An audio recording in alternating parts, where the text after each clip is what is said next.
Even when you feel low, you can still go. Even when you feel slow, you can still go.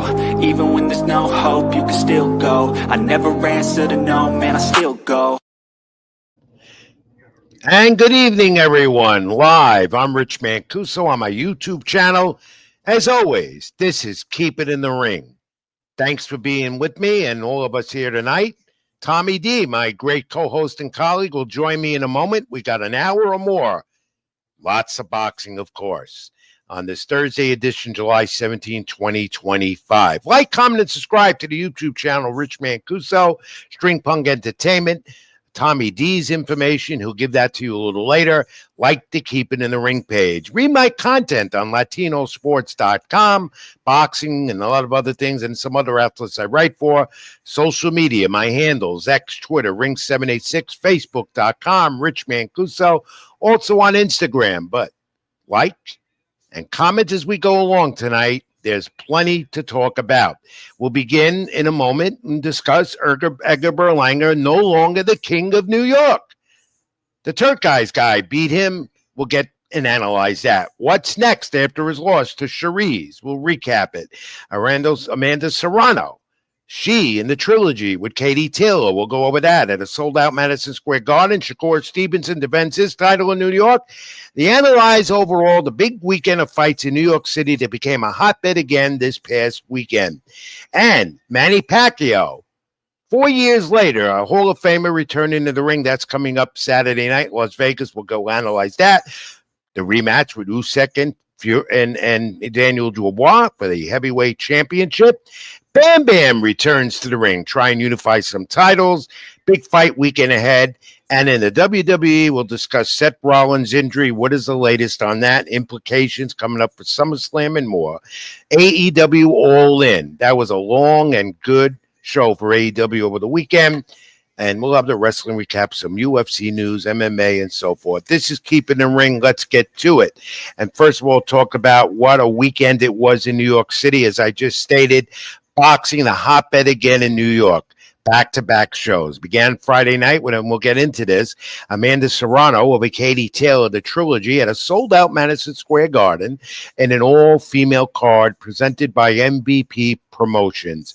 And then the next night, Louis Armstrong Stadium, right next to Citi Field in Flushing Meadow, Corona, wherever that is, you want to call in that part of New York City, the stadium was full. And that's a tennis facility turned into a boxing arena. Edgar Berlanga, who said he was going to do it and be the king of New York against, but Cherise had other ideas. And we'll talk now about that more, about that Ring 3 card in Flushing.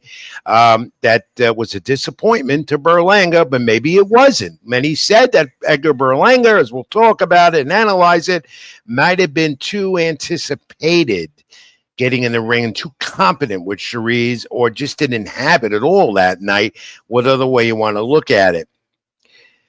You know, next weekend, this hotbed of boxing in New York will continue. The theater at Madison Square Garden.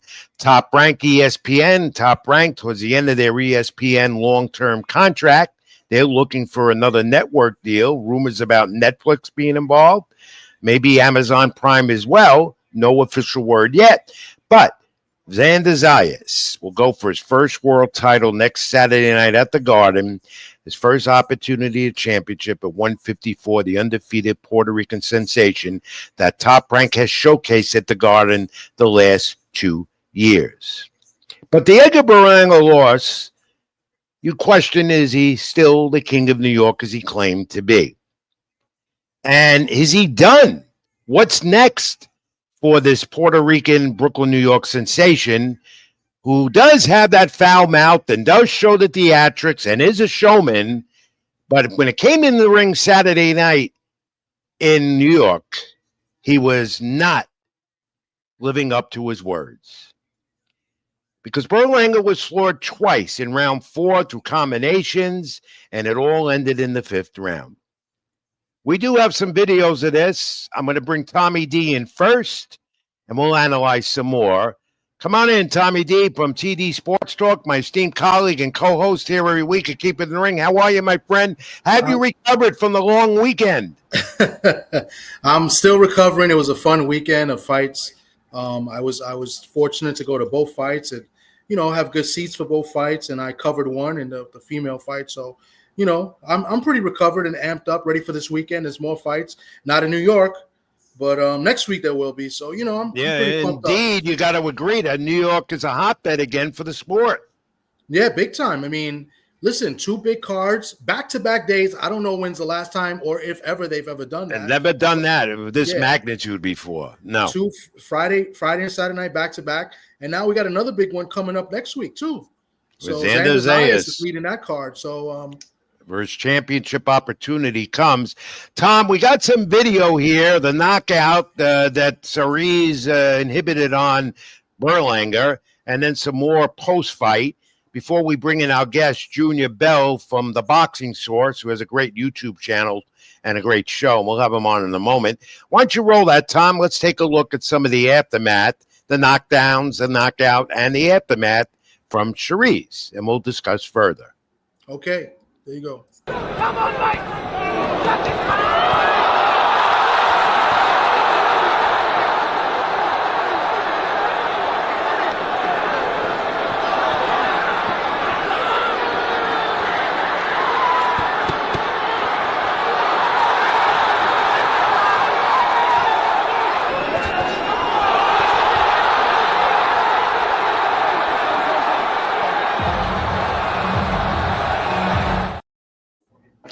That was an awesome display of power, and I don't think Edgar Berlanga knew that was coming.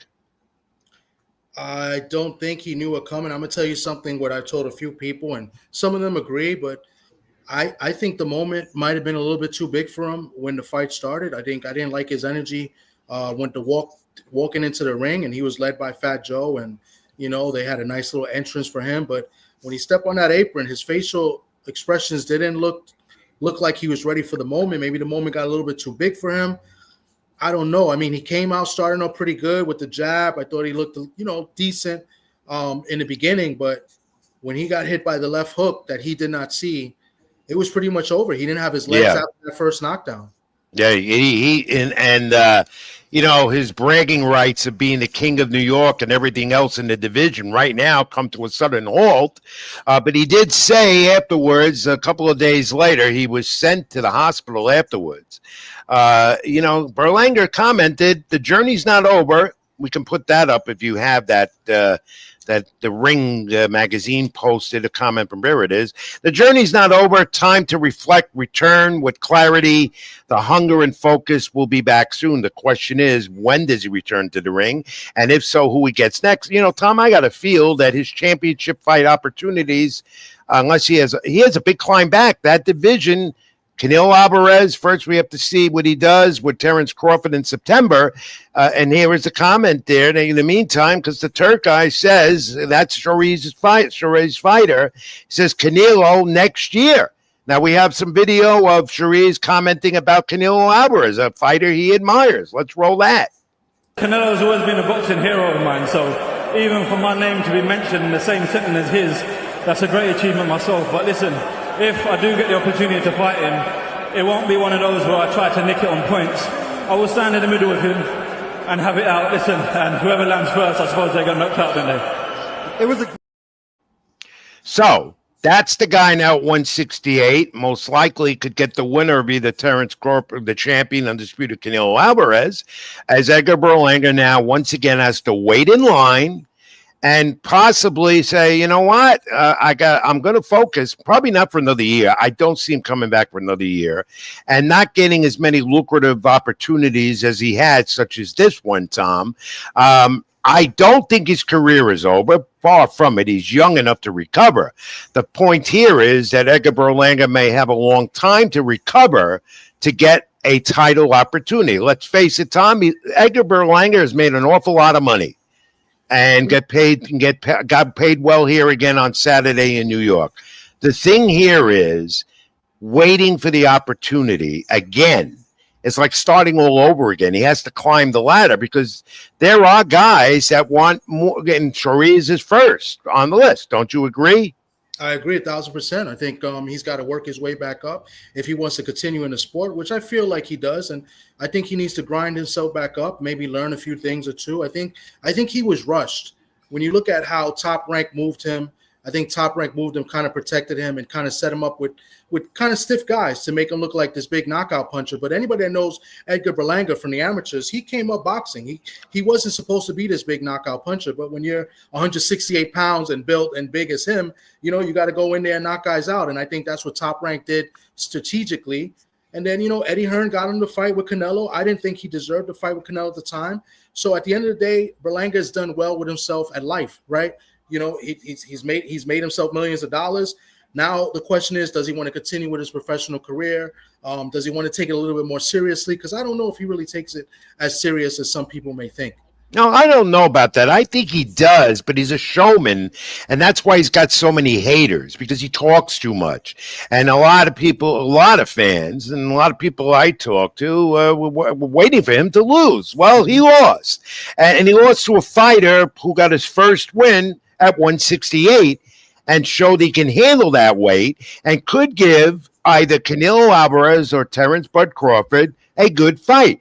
You can't underestimate Shariz, and the Turk guy had said that. Mm-hmm. No, he did. By the way, our guest is here if you want to let him. All right, let's bring in a great friend and colleague as well.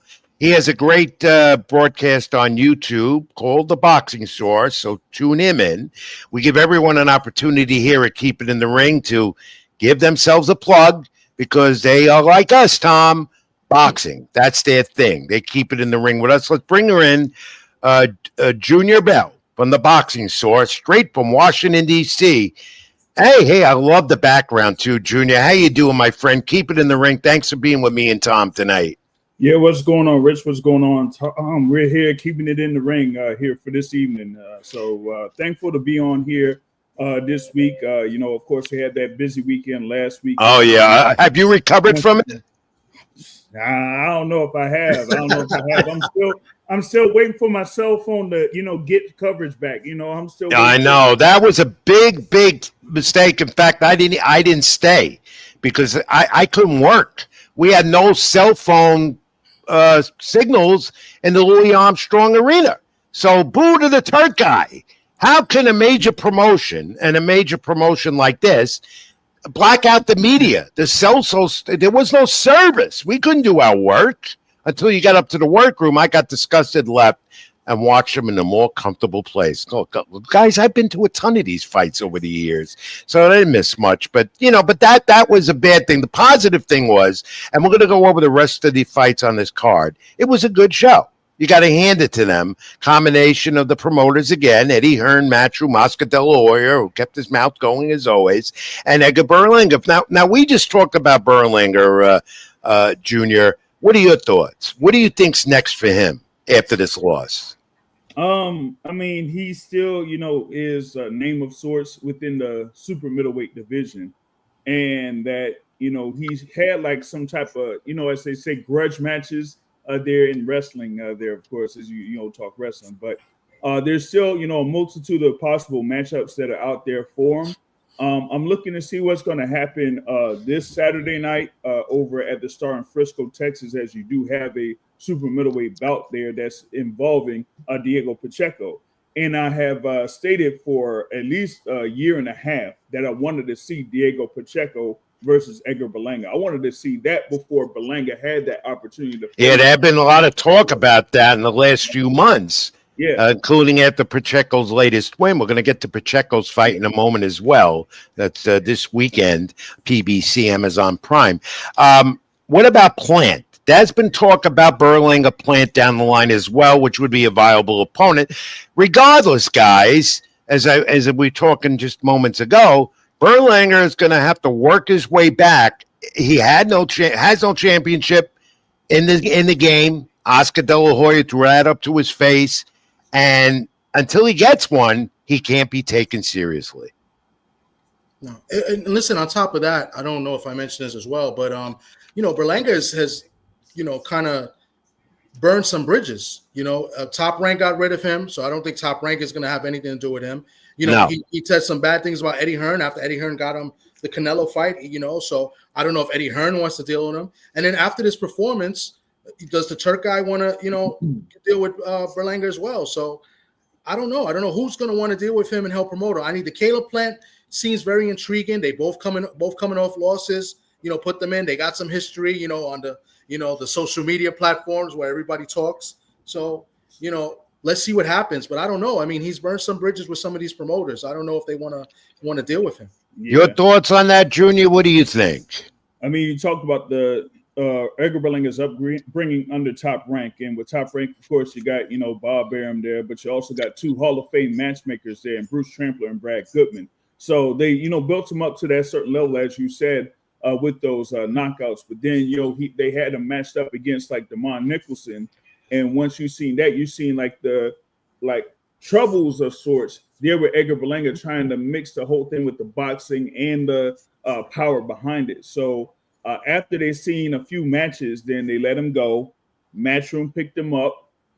Eddie Hearn got him with a couple of matches, was able to get him there against Canelo, and he got $12 million off of that. And after that, as you said, Edgar Berlanga had a lot to say, but Eddie Hearn said, "Hey, look, we got you the Canelo fight. You wanted to have a one-off, after that, if you lost, we provided that for you. So we had our end of the deal. We did what we wanted." It's difficult to comprehend that, guys. These promoters made him a lot of money, and yet he badmouths them, and he leaves them because he wants to be his own boss. And I'm granted, I am not badmouthing the guy's boxing skills. They're good. They're good. They may not be the best at 168, at least for now, but he has this tendency of mouthing off too much, and that causes a lot of negativity with a lot of people in the business, including us, the media. It just gets out of hand with him. Yeah. Yep. I totally agree. Anyway, he was the first fight on this night there at Louis Armstrong, and he didn't like that idea. More about his, he loved that idea rather because of his ego. But the WBA lightweight champion Shakur Stevenson, who had to put on a show, did. He was the main event, title defense against William Zepeda. Stevenson said he took more punishment than usual in his defense. He used the ring to his advantage. Take a look at these punch stats. So let me tell you, 272 of 979 punches, a 27.8 percentage according to CompuBox. Zapata landed 22.6 punches per round. He stayed right in front of Zapata. That's what Stevenson did. Stevenson won 10 of 12 rounds on two cards, 11 of 12 on another judge's card. Tom, do you have any video on that at all, or are we just going to go right to analying both of us, well, three of us? I got one little clip here. We can. All right, let's play that, then we'll comment more. Let's see if this is it here. Forgive me if I mess it up. I think this is it.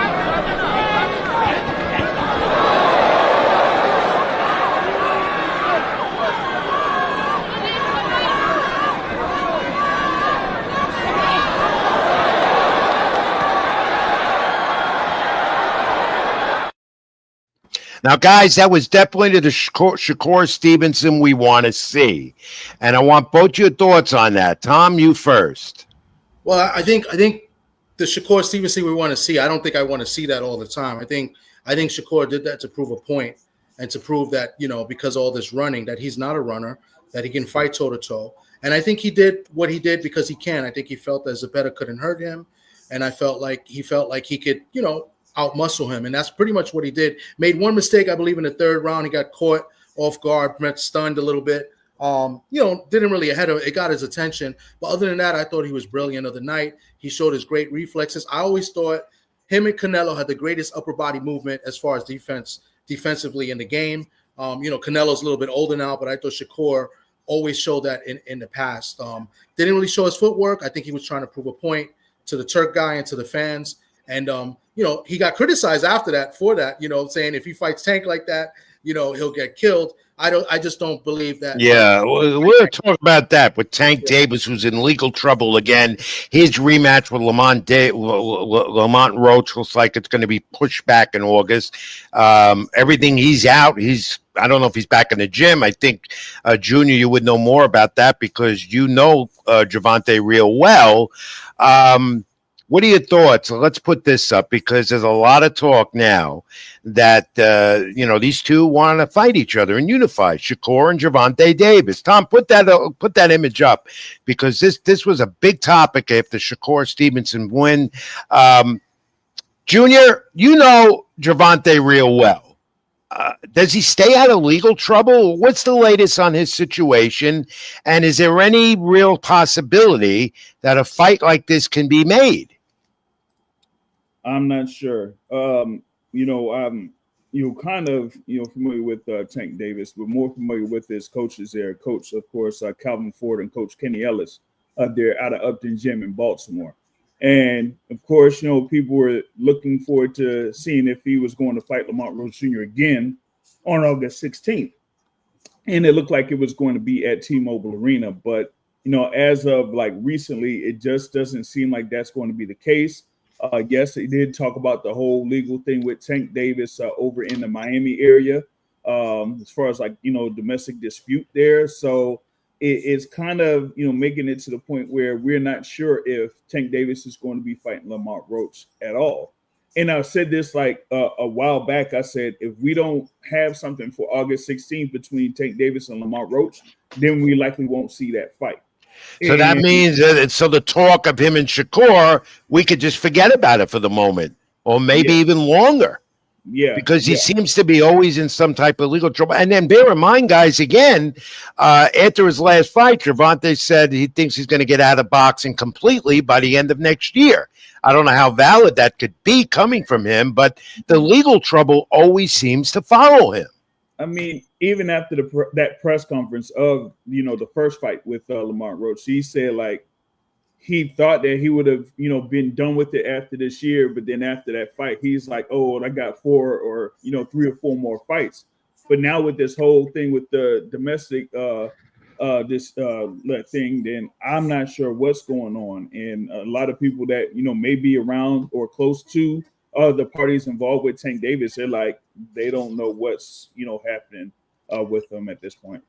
That great observation, Junior. Thank you, Junior Bell from the Boxing Source. Great show on YouTube, by the way. Like, comment, subscribe to his channel as well as mine. Keep it in the ring with Rich Mancuso. We do it all. We work together in this business. And so with Tommy D as well with TD Sports Talk. Guys, before we get off Shakur, one more question. What would be next for the champion Shakur Stevenson? What do you think, Tom? You first. I mean, with Shakur's ego, I think he's looking for the big fights. I personally think he should try to unify. I assume that he's going to look for a big fight. He may move up. There's talks of him and Conor Benn because they had that little interview with that guy Ariel. Pretty awkward interview, if you ask me. And Shakur, maybe he said that he'll move up 2 weight classes to fight Conor Benn, which it sounds a little bit crazy to me. It's awkward to me. In his division that he can fight, and he could even move up to 140 and fight guys too. What about it's ego, and he doesn't want to fight his so-called friends as well. He's avoiding certain guys like Keyshawn Davis. I think he has a good relationship with Hitchens as well. So I really don't know what's up with Shakur. I think the fight we want to see Shakur is against Tank, but I don't think Tank is there mentally. Yeah, we've got, that is something that could happen maybe next year. We'll see. But Junior, your thoughts. What do you think's next for Shakur? Yeah, the whole situation with the lightweight division right now, makes it to where, we would have thought there would have been a unification with Shakur and Tank Davis because you have the WBO title vacant. You have the IBF with Ray Murataya just getting the title, so they ain't going to put him in there against Shakur Stevenson. So for the lightweight division, the only one I could see is maybe Andy Cruz, who's rated at number 1 in the WBC. Undefeated Cuban, who has tremendous power. He's made an impression. Yeah, definitely. Some might, revisit the whole thing with Floyd Schofield, but I don't think that's going to happen given what Floyd Schofield Jr. and Sr. did leading into what could have happened. Right. So then I put back in there. Yeah, but well, you know what? There's a lot of more opportunity ahead for Shakur Stevenson. Fans want to see that fight with Gervonta, but most of all, you want to unify these titles in the division, which we all know as boxing guys, the most difficult thing to achieve is unifying a title. It's as hard as trying to get to kiss the Pope's ring. That's how I always look at it. I think, let me add something with Shakur. I think I think he's being a little bit strategic as well, because you got a young, hungry lion who I believe is probably the only guy that can beat Shakur, and the only guy that can beat this guy is probably Shakur and Abdullah Mason. I think those two, the only person that could beat each other, one of them is each other. I think that's a hard match. I think Shakur can beat anybody in 135. Muratalla, Andy Cruz, even Keyshawn. I think he outpoints him. But yeah, and then again, he could go to 140 where it even gets tougher. And if he wants to go to 147, I don't know if he'd want to do that, the weight, the whole bit. But it remains to be seen. And on that card again, it was a great card, by the way. And thanks for your comments, everyone. Keep commenting as we'll get you in there, including a lot of Tommy D's friends and a lot of Junior Bell's friends commenting on the program tonight. Thank you. Like, comment, and subscribe to my channel, Keep It in the Ring, YouTube, Junior Bell's channel, The Boxing Source, Tommy D, a TD Sports Dog. Subriel Mateus, who I always love that of Puerto Rico, a controversial majority decision.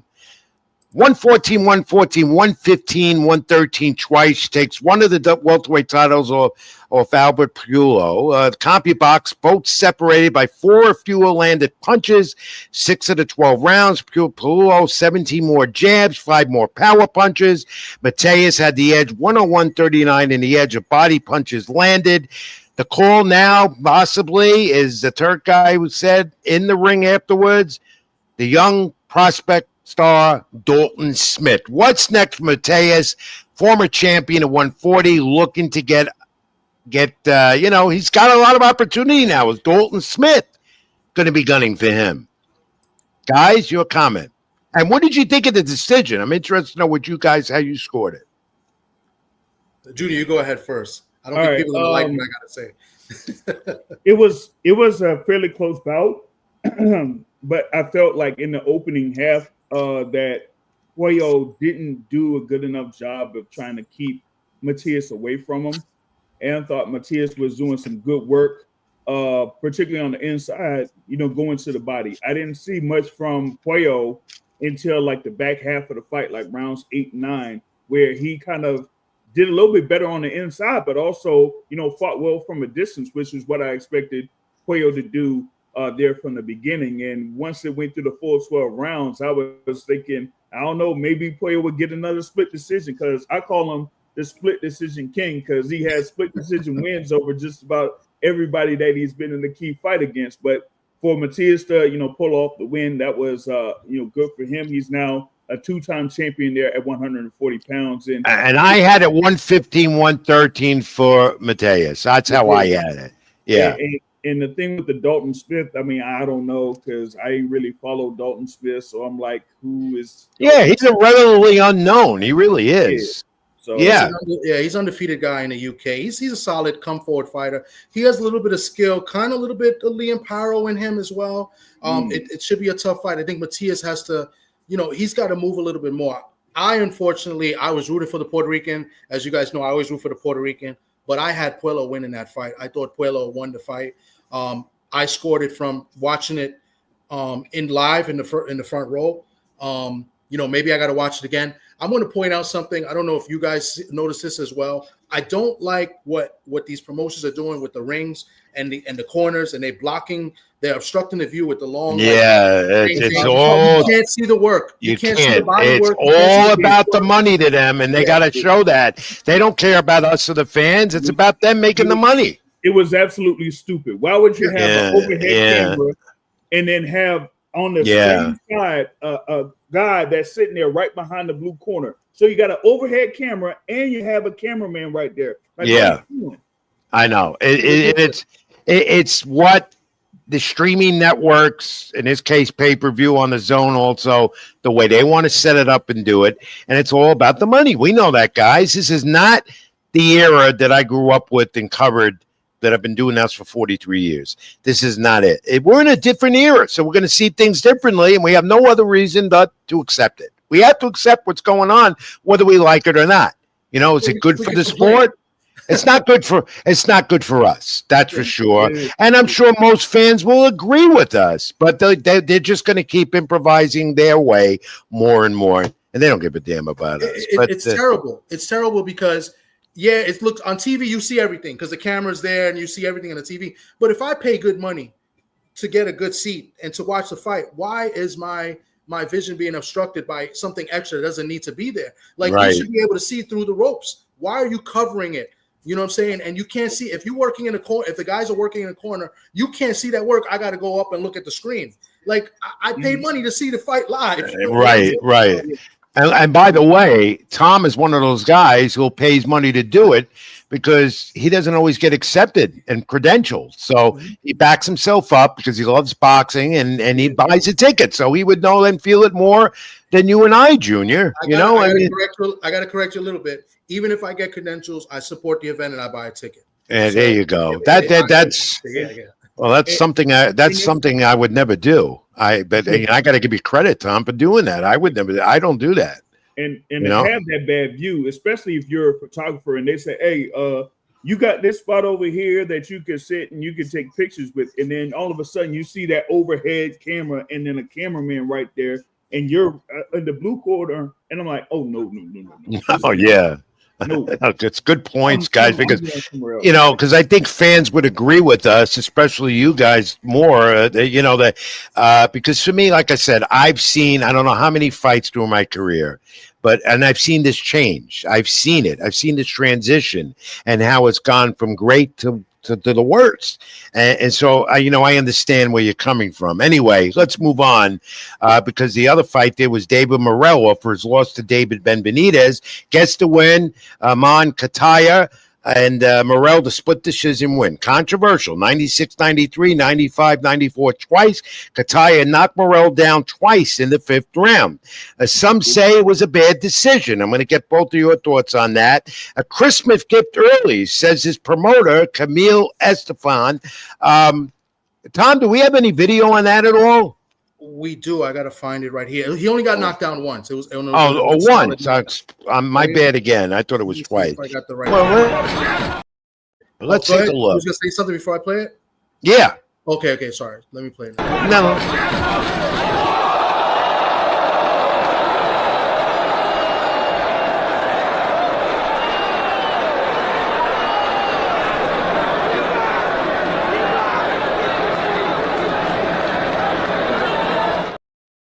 Oh, we know David Morel's got power. We know what he can do. We saw with Ben Benitez how we hung in there with him. Also, that great power puncher. What did you think of the decision? Tom, you go first. I thought I'm not going to say robbery. I thought it was a close fight, but I thought Morel lost the fight. I had it 5-5 and a knockdown being a difference. I had Morel losing. I think Morel, has nobody to blame but himself. I mean, he got the win, but I think he plays too much with his food. I really do. I think he was playing around too much. It looked like he wasn't listening to anything Ronnie Shields was telling him. I have to watch it again on TV just to see when they show the corner. I have not watched it on TV yet, but he plays too much. He's over there showboating to the crowd, and he's not finishing his work, in my opinion. That's what I saw, and I thought this Russian was on the attack. I thought he was more effective. I thought he was strong. And it was just a tough matchup for Morel, and I guess Morel thought it was going to be easier than what he thought, and therefore, he lucked away with the decision. But I had Morel losing this fight. Your thoughts, Junior? I had it 7-3, David Morel Jr. Actually, I didn't see much from Kataev early in that fight, and I thought it was more about Morel, what he wasn't doing during the course of the fight. But you see, like a lot of habits there from David Morel Jr. that are from the past few fights that he has to be able to get away from. That particular knockdown happened because he doesn't necessarily use his defense very well. He'll move around with his head, but when he's on his high guard, he has a wide stance with the high guard. So you have multiple points where you're able to score against David Morel when he has a high guard. And here, when you see that knockdown, he was basically backing up, but he had one of his hands up. So you can see that with Kataev was able to land, that he got him while he was trying to get his hand. Yeah, we saw that. After that particular knockdown, you've seen David Morel Jr. start using jab more and just be more disciplined with the jab and more consistent with the jab. Once he did that, you really didn't see much from Kataev, from round 6 on. So I felt like it was 7-3 for David Morel Jr. But yes, he definitely does have to improve from a defensive standpoint. And yes, I know Some may say it's a little bit biased because I do have conversations with Coach Ronnie Shields, the head trainer there for David Morrell Jr. But as Tommy said, it seems like there's a little bit that isn't quite registering between Coach Ronnie and David Morrell Jr. And by the way, Junior, I'm going to defend you. You're far from being biased. That's for sure. I thought Morrell won it. I thought it was close. What's next for him, guys? What do you think at 168 now? Well, it's not at 168. This is at 175. Oh, 175. My bad again. I'm thinking 168 because I'm still on the Berlanga fight. But 175. That's what it's about. But you might have a thing there because a lot of people feel like Morrell shouldn't be at 175 at this point. He's had, just about 12. You think he has a problem handling that weight? Do you think so? It's more about him handling the opponents that he's going up against at that weight. With David Benavidez, both of them coming from 168. But when you're seeing like when he fought Radovijay Kalajic and, here with the Imam Katayev, that there are guys that could really have some pop behind their punch. So if you're going up against maybe guys like Artur Beterbiev or even like Dimitri Bivol or, other fighters there at 175, how is David Morrell going to adjust to those power punches at 175? Good point. Good points, Junior. In his defense right now. Yeah. Junior, how long before we move on here, because we have so much more to talk about. That's Junior Bell, Boxing Source, YouTube. How long you been covering the sport now? It's been, this what I would say about 13 years. That's a long time for them in this business because you definitely know you keep it in the ring. You definitely know the sport, the ins and outs. Let's talk, guys, about David Benavidez. He was in New York City this week, all a part of the show, the Ring 3 card there in Queens, but to announce his light heavyweight defense against Anthony Yarde, November 22nd. That's a mega fight, maybe coming more for him. He's talking about this mega fight, too, other words, with Canelo Alvarez again. So here we go again. He said him and Alvarez could happen. I thought he just got this all thrown out of his head. It could happen if the price is right. He said he said this week, he says Canelo wants $300 million. But first of all, we got to look at Canelo and Crawford before we even talk about that. But is there any possibility, guys, of this fight ever happening now that there's talk about it again from Benavidez? It seems like he's obsessed with Canelo Alvarez, despite him saying, no, I'm moving on. I'm moving forward with it. Tom, your thoughts? I don't think we'll ever see that fight. I think it's clear that Canelo doesn't really want to fight him. He's got to, Canelo's already, it looks like Canelo's got 2 fights already lined up. He's got the fight with Bud coming up, and it looks like he's got Shiraz after that. So I just don't see Benavidez coming back down to 168, 2 years later, a year and a half later. I don't get it. I think he needs to kind of just go ahead with his career and at 175. Now, mind you, I do believe that Bivol just ducked Benavidez. I think Bivol should have fought Benavidez instead of looking for that third fight. That's just my opinion. I think this is something new that we haven't seen. We already seen. I know it's cool. We want to see the trilogy, but we can always go back to that trilogy later. We've already seen it twice. Let's see something different. Benavidez and Bivol would have been a great super fight, and I think Bivol, in my opinion, just ducked Benavidez. Your thoughts, Junior? Oh, real quick, shout out to K_ for that assessment of David Morrell Jr. there. And yeah, he does have to, adjust that whole thing with the defense because he just resets from offense to defense. He doesn't really have a good transition from offense to defense on that front. Now, as far as this thing here with Canelo Alvarez, or as I say, Santos Saul Alvarez Barragan and David Benavidez there, that topic should be, past it at this point. That fight's not going to happen. You got Canelo facing Terrence Crawford on September 13th. And then after that, like y'all said, it looks like if he gets through with Terrence Crawford, he's going to be facing Hamza Shiraz in another one of those Riyadh Season Ring Magazine events. That's what it's all about, isn't it? And for David Benavidez, he should move on, continue to campaign in 175. He does now have the WBC light heavyweight title here at this point, and now going up against Anthony Yarde, he could, which is not going to be easy fight, by the way. That's a great fight coming in November. Yeah, it's not. That's going to be a good fight. That's going to be really good. So good thing there. But now let's look. This weekend, as I said, the hotbed of New York, this past weekend, sold out Friday night, Madison Square Garden, all-female card brought to you by Jake Paul and MVP Promotions. And, of course, the Trilogy. And we're not going to see them fight again. Amanda Serrano, Katie Taylor.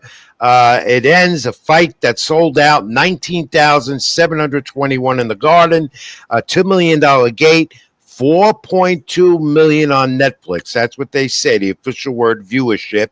Of course, Serrano now she didn't have one win in the Trilogy. She cannot solve Taylor's defense, and 95-95, 97-93, 97-93 reflected there in the scoring.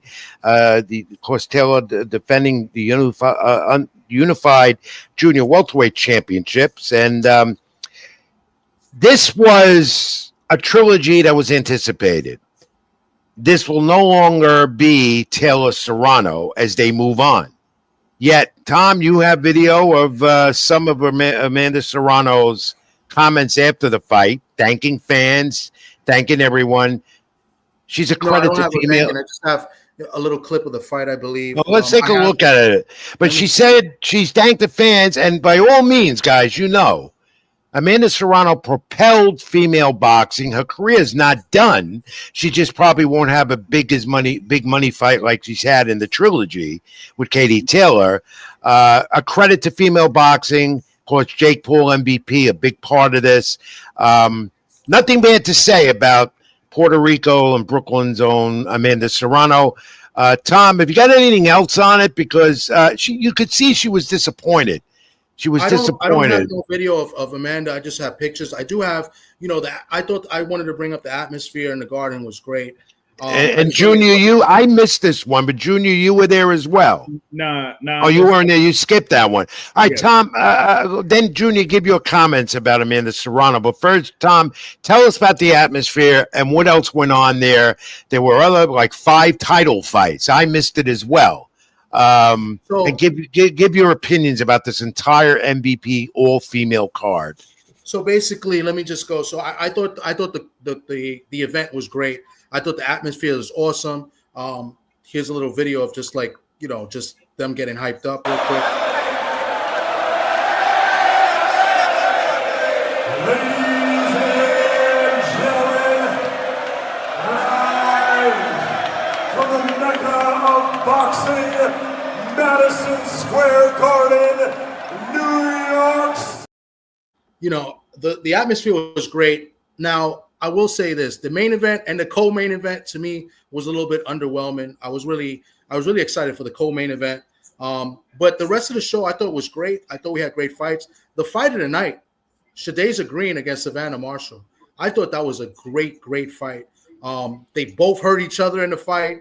They both went for it in the late rounds, championship rounds. I mean, that was a great fight. It should be candidate for fight of the year. I know it won't be, but I was really amped up for that fight. I thought that was a great fight. Shadaza Green won the fight. Here's a And finally, Judge Martha Tremblay sees the contest 96-93, declaring your winner. And now the unified IBF, WBO, and Ring Magazine Super Middleweight Champion of the World, Shadaza Green!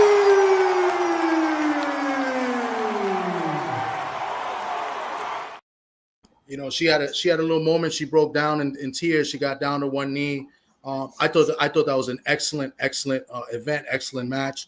I mean, I was fired up for it. It's just the undercard. The main event, the co-main event, a little overwhelming. Alicia Baumgartner, she won against Jennifer. What was it? Miranda. I thought that was a closer fight than what the scores were listed. I thought some people thought Alicia lost. I didn't go that far. I thought it was a close fight. I thought Alicia did win, but the scorecards, I think it was 8 rounds to 2 by both judges, and maybe one judge that had it 9 rounds to 1. And then the main event, I think I mentioned it last week. I don't think Amanda was all that, ready for this fight. I think she's took a lot of damage in the first 2 fights. And I think she's up there in age. Even her speech just seems a little bit off to me. Yeah, I think much slower. I noticed that. I think it was pretty much a money grab. and she fought like it as well. She basically fought Katie's fight. She tried to outbox the boxer, and she didn't take much damage in the fight. She collects her pay. I thought the decision was fair, and hopefully they move on. Maybe Amanda takes an easy fight, retires, or maybe she retires and just goes and promotes the two fighters that she has. Junior, what do you think's next for Amanda Serrano? She's done so much for the sport with the females. She propelled the female division. She propelled female boxing. She got me into it because I was never an advocate of female boxing. Everyone knows that. What do you think is next for her? Her career is not over. She's not going to make the big money fights that she did, especially with the 3 with Katie Taylor. What are your thoughts? Yeah, I don't know if her career is over, but as y'all said, she's not going to get the amount of money that she's got for her fights against Katie Taylor. Those were like record-breaking purses there for both fighters. And here in this third encounter at Madison Square Garden, you're not going to get that type of, like I said, hype behind the fight like that and that type of atmosphere, as we said there. And, for me, I felt like for Amanda, like it seemed like she was very tentative in this, and maybe it was because of those first 2 fights, particularly the second fight where it had a couple of head clashes that caused that cut. So a lot of times when you're seeing Amanda, she was like approaching, but she was throwing punches where she was well out of range. And when I saw that live, and I'm watching it live on Netflix, and I'm like, what is she doing? Like she's just throwing, just the throwaway punches. And well, I guess in one of those judges' scorecards, it made for him to score rounds in Amanda Serrano's favor, but Katie Taylor for me had the more effective counter punching or the more effective punching overall, and that's what got her the win in that particular encounter. Well, we may never see a trilogy in female boxing ever again. Yeah. And I think these 3 displayed a great character and gave fans overall 3 good fights in the female division. Congratulations to both of them, guys. Let's move on. 1 second, can I correct you on that? I think there's an opportunity for a trilogy. Okay. I think Katie Taylor and Chantel Cameron. I think they should do a third Well, fight. you know what? Tom would know that better than me because he's on that female boxing trail more than I am. So that's a good point for Tommy D. Chantel is an interim WBC champion, and she does have 1 win over Katie Taylor. So I would say that, I think that would be next for Katie Taylor. Possible. Left for Katie Taylor. Well, it's great that we're talking about female boxing. And again, I reiterate, it's all due to Amanda Serrano. We can't disagree about that. Big weekend, more of boxing coming up, and then August will have a little lull before we get into the fall. And tell you guys that I keep saying it and writing about it, we don't get this type of action in the summer. It's usually a dull period in the sport. But we got another one this weekend. Amazon Prime pay-per-view, payperview.com. It's the return of the Hall of Famer. This is never done before. 8th division champion Manny Pacquiao continues to say at 46 years of age that he wants to make people happy. That's why he's doing this. Though my sources tell me he's doing it because he needs the money. He's doing a lot of money in the Philippines, given to his people, and also running again for the presidency that he failed to get. Mario Barrios is the task, 16 years younger than Pacquiao.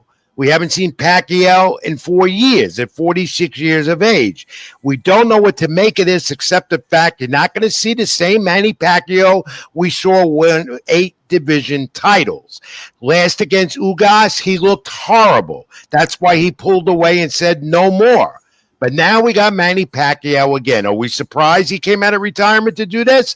Your thoughts, guys, on this fight coming up Saturday night? 46 years old. Like y'all said, 4 years removed from his bout against Yordenis Ugas for, at the time, the WBA welterweight title. And now he's going up against Mario Barrios. And this was something that was brought up actually from last year. Some people had, rumblings that it could happen from last year. But to actually go forward with it, for me is like absolutely crazy. And he's in the Hall of Fame. Yeah, he is the 2025 International Boxing Hall of Fame inductee. That happened last month. Yeah. over Minnesota, New York. You know what I mean? Unprecedented. That's never happened before. Yeah, never happened I before. mean, I don't know. But I don't know what he's thinking here. Many are saying that he has a chance to beat the younger Barrios. There is a reach advantage as well here. I don't see it, and I don't see Manny Pacquiao going the distance here. Basically, my opinion here, and Tom, your thoughts as well. Pacquiao is going to get knocked out. Just doesn't have to. He's not. It's going to show at 46 years of age. You're not 23, 25 no more. You know, I don't think it's going to be like a clean knockout, but it could remind people of years ago when Manny Pacquiao fought Oscar De La Hoya. I knew he was going to say over De La Hoya there, so you could see that here on Saturday. You could, but you know, it's been shown at 46 years of age, with the exception maybe of a George Foreman, he could have fought till he was 70, the late Hall of Famer George Foreman, the heavyweight champ. When you get to a certain age, you just don't have the reflexes and the skills you once had. Add to the fact that Manny Pacquiao has not been in the ring in 4 years. And though he says he's making the fans happy, he's had a legacy. He's doing it for the money. What else can he accomplish? No one's going to achieve 8 division titles ever again and become a champion again if he does defeat Barrett. I don't think it's going to happen anyway. Yeah, I agree with both of you guys. I think this is a money grab, and you know who's to blame for this? All these people doing these comeback, of course, there's money. There's exhibition fights, people coming back and say, you know what? And which Manny has done exhibition fights as well, and has not looked good in them. No, he hasn't. That was a good point. You know, guys, I should come out of retirement of my very brief boxing career, where I got knocked out 4 times as an amateur. I should come out of retirement. Look at the money that's out there. It's ridiculous. Junior, go ahead, Junior. Hold on. I have a message for Bruce Gaff. Let me tell you something, Bruce. You got to understand something, okay? I did this as a favor for Jake Paul. You know, I had all the money. You know, I had all the businesses, okay? I had the whole thing with the cannabis. Not the rapper cannabis, but actual cannabis. Okay, and there's a good point too. But Mike Tyson was already in the hall. You see that comment? That's a good point. I did great Bruce Gas boxing. Appreciate that. Good point. Sorry to cut you off, Roger, but you're ready for something else besides analyzing boxing. I think you really are. All right. So Pacquiao Barrios PBC card, MGM Grand Las Vegas Saturday night, Amazon Prime Video, and I'm glad it's on Prime because I could hear my great buddy Moro calling the action, and Mamma Mia call for sure, and also pay-per-view.com. But we got Tszyu and Fundora, the rematch. Looking forward to this after last year. Tszyu, unfinished business, he says. Remember the bloodbath last year, guys? WBC junior title here at 154. His first loss of his career, Tszyu, cut in that second round. That did it. Today, at the final presser, he said he was asked, Tszyu, why didn't your corner stop it? Because it was, Tszyu felt he could have won this fight. And he says unfinished business. He also says he's got undecided, or it's undetermined. And we know this, Tom. We've had him on the program. They talked to Tszyu and Keith Thurman. But first, the rematch with Fundora, which way do you think this one will go? Will it be like the first one? Will there be a bloodbath? Will it be as exciting toe-to-toe as the first one with the lean Mexican, what do they call him? The Mexican, what do they call Fundora? The Towering Inferno, who I love. Guys, your thoughts on this fight. Tom, you go first. I think barring any, that was a freak accident. I believe he got cut with the elbow.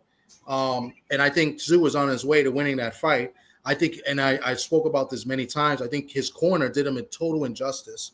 And remember Fundora was a fill-in for that fight. He wasn't supposed to fight Tszyu. Right. He was supposed to be Keith Thurman. Thurman got hurt. Fundora came in. Fundora coming off a loss. I had Tszyu, ready to win. I thought Tszyu was going to stop this guy. We didn't see, first 2 rounds, I thought Tszyu won easily. I got Tszyu in this fight. I think Tszyu comes back. He's coming off a loss as well. Barring any freak accident or freak cuts, that was the worst cut you could get. I had Stitch Duran speak about it as well. Those are the worst cuts, right in the forehead. It hits a certain vein, and you cannot stop it from bleeding, no matter how good of a cut man you are. So I think it's gonna be won't be as similar as exciting as the first one, but still exciting and a good fight. It's the rematch, and could they be headed to a trilogy? Because that seems to be the thing with boxing today. Your thought, Junior? I have Fundora winning by knockout or technical knockout by round 6. I see that with an 8 that he knocks him out. The thing with Tim Tszyu, that cut from the people's elbow, Fundora's elbow, like really affected him. And he kind of had that mental effect in his fight against Bakr Murtazaliev. And in that one, he just got trounced by Murtazaliev. And a lot of people didn't expect that. And even with this fight against Joey Spencer that he had earlier this year, it almost seemed like he still like had that in his mind as far as like the, having that major cut. And for me, I think with Sebastian Fundora, after his fight against Tim Tszyu, he had the fight against Cordell Booker earlier this year, and he really performed like he is supposed to perform at 6'6" with the reach that he has. So he was working off of the jabbing and building from that. I'm seeing more from that out of Sebastian Fundora in his fight against Tim Tszyu in this rematch, and Tim Tszyu might not have an answer at all. That's a great point. And, Fundora is tough to beat. It's tough to get him because of that lanky height, that reach, the whole bit. So I agree. Tom, briefly, your thoughts on this fight? I think you're 1,000% correct, but sometimes Fundora – now, the last fight, he did show more discipline, but the thing with Fundora for me is that, he does show he jabs and he uses that long reach, but in the second half of fights, he goes away from it.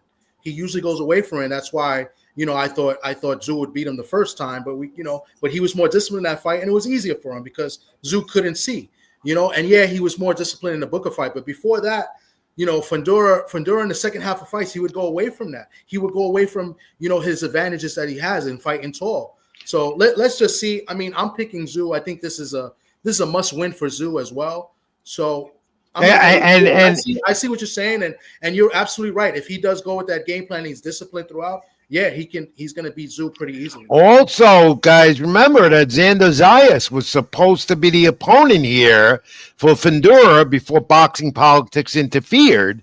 And that belt was it the WBO or IBF was taken? WBO.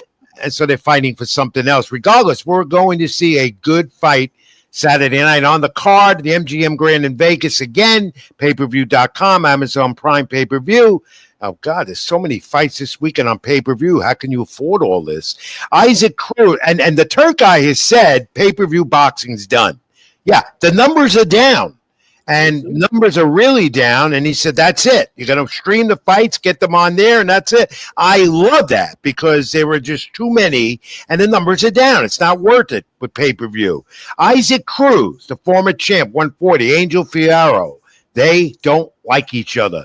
And Brandon Figueroa against Joet Gonzalez, Gary Russell Jr. Against Hugo Castaneda.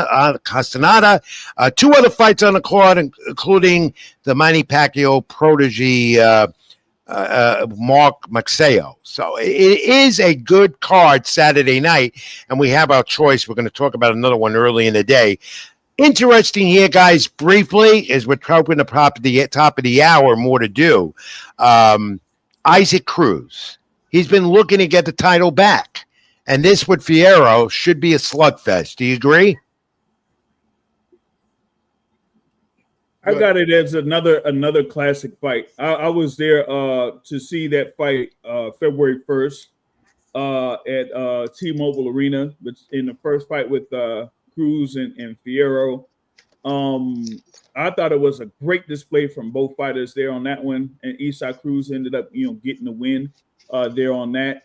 And now here in this rematch, I see more of the same. I think it's going to be really close, and you're gonna see more from Isaac Cruz, because at least in that fight, that first fight, I was kind of surprised with how Isaac Cruz was like actually boxing there in a few spots against Angel Fierro. So I'm going to see. Right, it's the rematch. I failed to mention they fought once before, so they know each other. So to make it even better. Yeah. Tom, your thoughts briefly on that fight. I agree. I think this is going to be another great fight. I thought Isak Cruz lost that first fight, and it was kind of a gift. Did he get the win, or was it a draw? I thought. No, Isak Cruz got the win. Yeah, he got the win, and it was a controversial win as well. Yeah, but it was a close fight. Yeah, I wouldn't say robbery. It was a close fight. I thought he lost. But yeah, they don't like each other. The press conference, I believe, was today or earlier today. They got in each other's faces, and Fiora was laughing at him. Listen, this card is a great card. They got like 10 to 12 fights on this I know. It's like I say, and we got another card to talk about earlier. We'll get to that in a moment. Like I've been saying, guys, it is just too much all at once. And you want to promote this sport the right way. You want to bring in new fans that boxing desperately needs.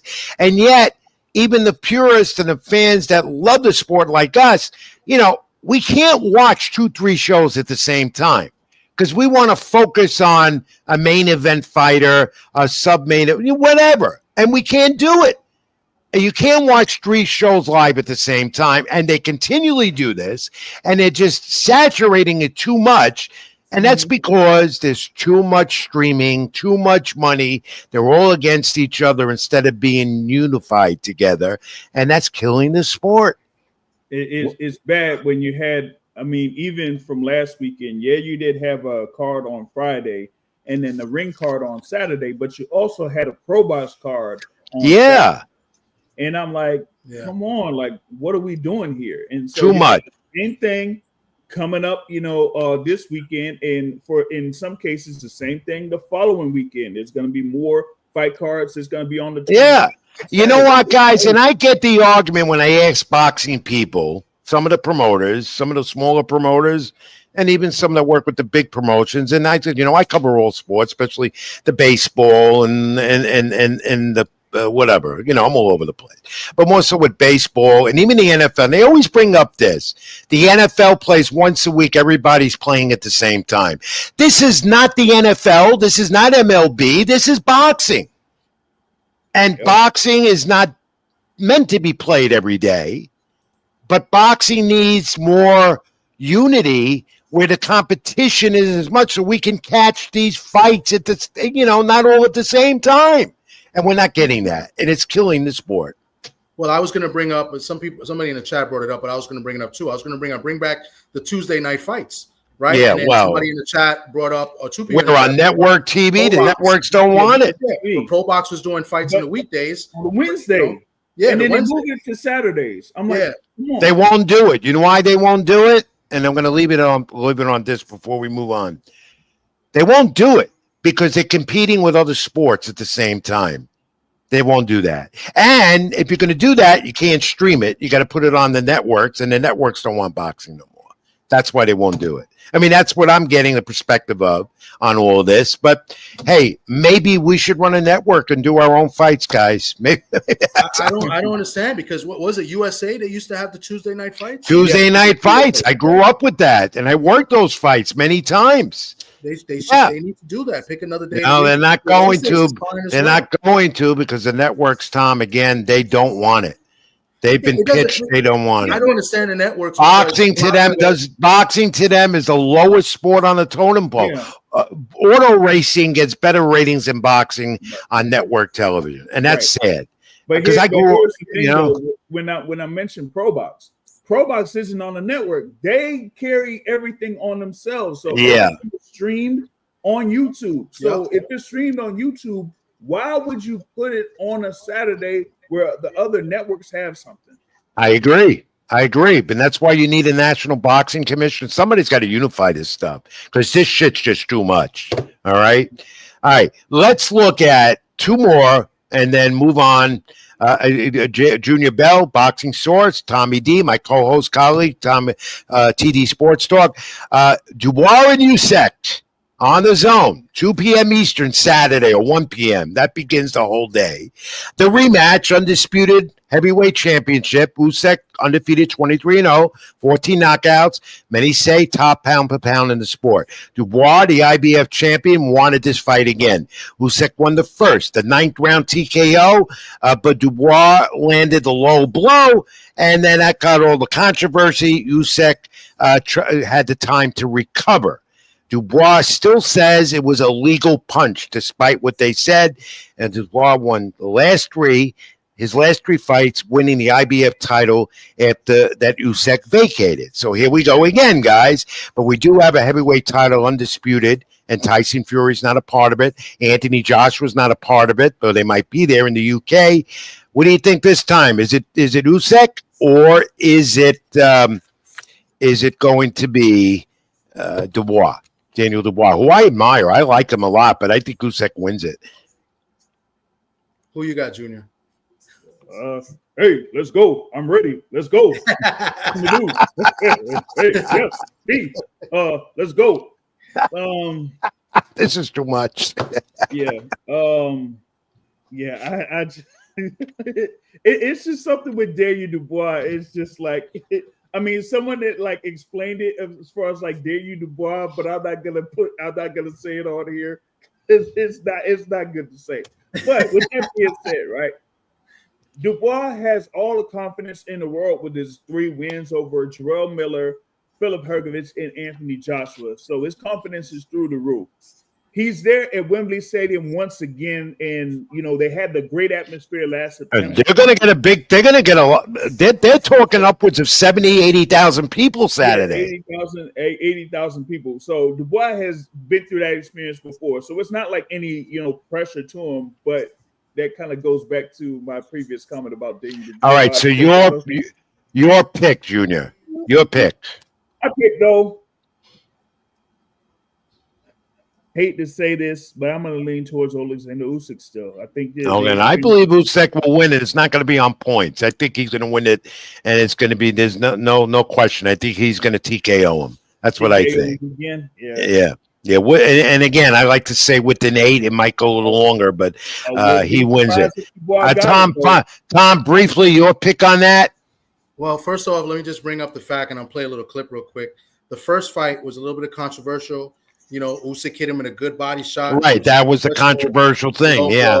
Let me show you a little thing on that. Listen, you know what it is, yeah? Because when you take punch body, it's different. It's different. But when you punch the blow, it's feel. Okay, very feel. I'm sure. Was that the real Usyk guy, or was that Tommy? Was that Mr. Bell over there? No, that was Usyk. Listen, the first fight was a little controversial. I thought it was a legit punch. That referee was terrible. Pabon from Puerto Rico. I got to hold that L for Puerto Rico real quick. That was a bad job of reffing. He was telling them, stay down, take the full 5 minutes. He was encouraging them to take all the time in the world. It was so bad.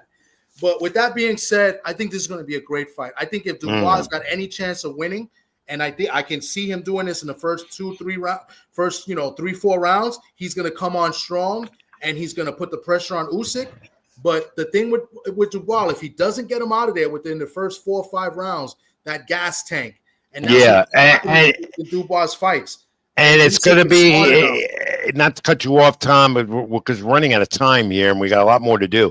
But it's getting lost in the shuffle again, as we talked moments ago. This is a unified heavyweight title fight. And it's going to be earlier in the day, and it's going to be on the zone from the UK, and yet nobody's going to pay attention to it. Even though you astute boxing fans will have something else to do and get ready for the evening action. But this is what's going on. Rich, a little more to add. It's going to be on the zone pay-per-view. Right. There's another pay-per-view. How many pay-per-views do we have this weekend? 3? No, it's going to be 2. Two. And yet here's another thing before we move on to the final big fight of the weekend. Here's the other thing. If you have a subscription to the zone, you're paying there. And then you have to buy the pay-per-view separately. It's crazy. Totally unfair. It's a nightmare to boxing fans. That shouldn't go on. That shouldn't be allowed. But that's why why I like him in many respects. He's for the fans. No more pay-per-view. You're on the service. That's it. You got it. Totally agree.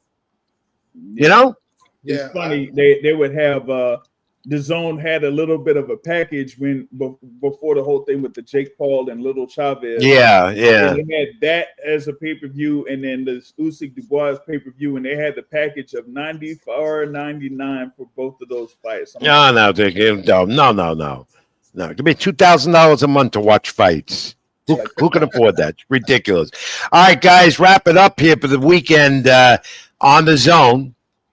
Jesse Bam Bam Rodriguez with a win Saturday in Dallas at the Ford Center. If he wins this, WBO junior bantamweight title holder Cafu is who he faces. And if he wins this fight, he takes on the WBA title holder Fernando Martinez. That's the talk in November. The Turk guy and his finance group would be involved with that. That's what they say.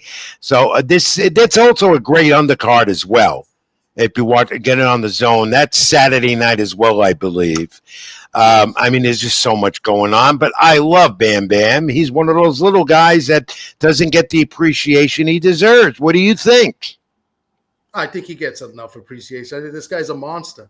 I like Bam. Yeah, but Tom, he gets appreciation in a division nobody really talks about. That's my point. Nobody talks about the little guys, but I think more and more people start talking about the little guys. You go up to like 122. 126, you got the monster, you got Nakatani, then you got the Puerto Comment Collazo down there. There's a lot of guys down there. You know what I'm saying? It's a lot of good But let's face it, and Junior, comment on this.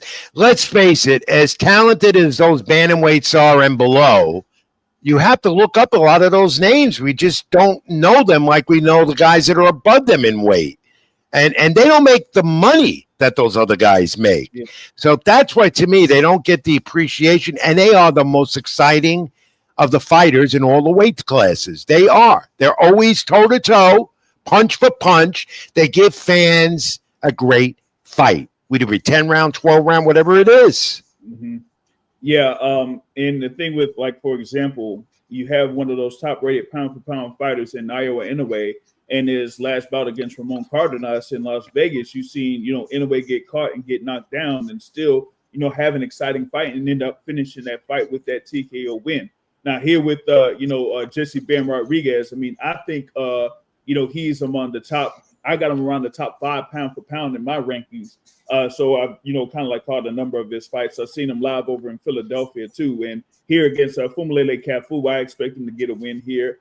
He has his mission to become the undisputed champion at this particular weight class. So they got this, back-to-back fights here for him to have that opportunity. So I see him trying to become undisputed in that division before moving up to 118.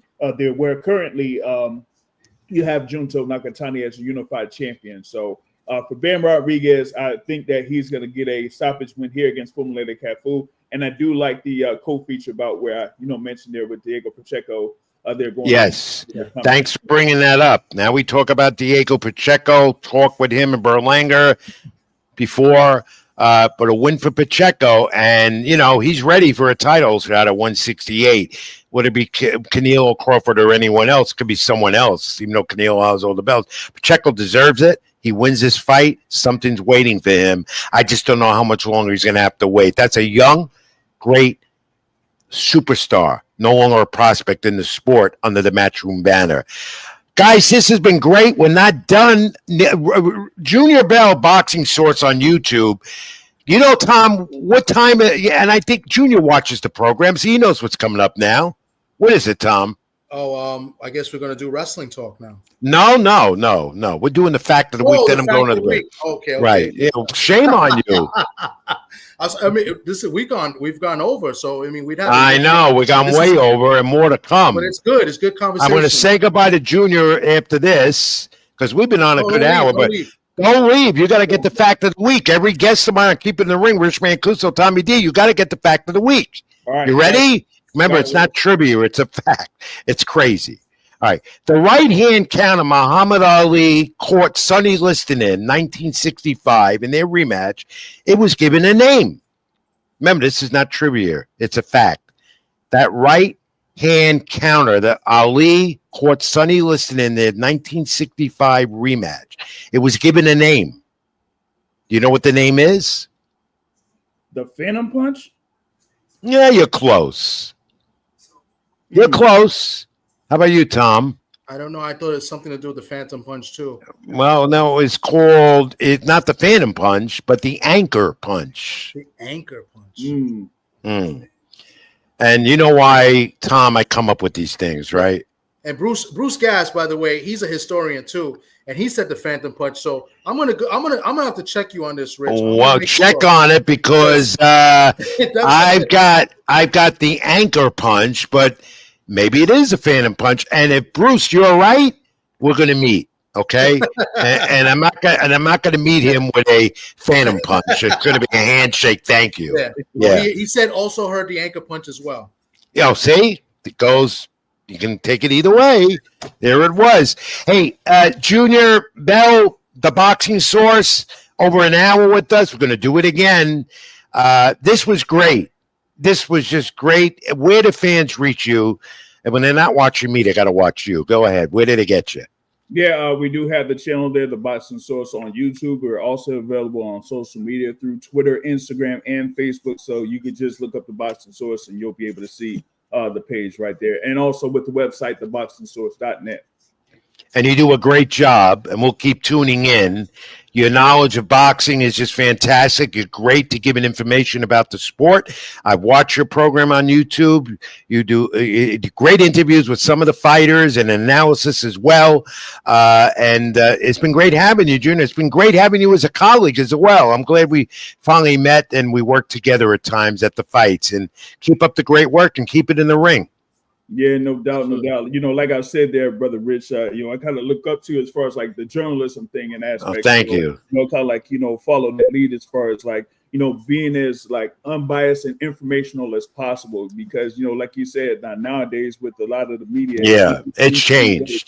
So it's changed from my heyday. Yeah. I just try to keep it level as much as I can. You know what I mean? Yeah. That's how I do things here at the Boxing Source. You do a great job. We'll be watching you soon again on YouTube. That's Junior Bell from the Boxing Source. That's Tommy D, my co-host and colleague here at Keep It in the Ring. I'm Rich Mancuso. We got more to do. Come back. I'm sorry. I'm messing up the whole show. We take it long. But Junior, are you going to be at the show next week? Should be a plan to be up there for next week. We'll see you there ringside. We'll see you. I'll hit you on the email. I'd love to have you on the show too. Maybe we could collab and do something. Gotcha. Okay. He's robbing my guests now for his own show. All right, folks. Thanks for having me on. And as always, keep it in the ring. There you got it, Junior. You got it. Thank you, my friend. Keep it in the ring, Rich Mancuso. Tommy D back after this brief timeout. Pro wrestling. A lot of that, including an update on the Seth Rollins injury. Stay with us. Like, comment, subscribe, my YouTube channel, Rich Mancuso, Stream Punk Entertainment, Tommy D, the social media across the platform down below. Whatever, we'll be back in a moment. Stay with us. More to come. I keep it in the ring.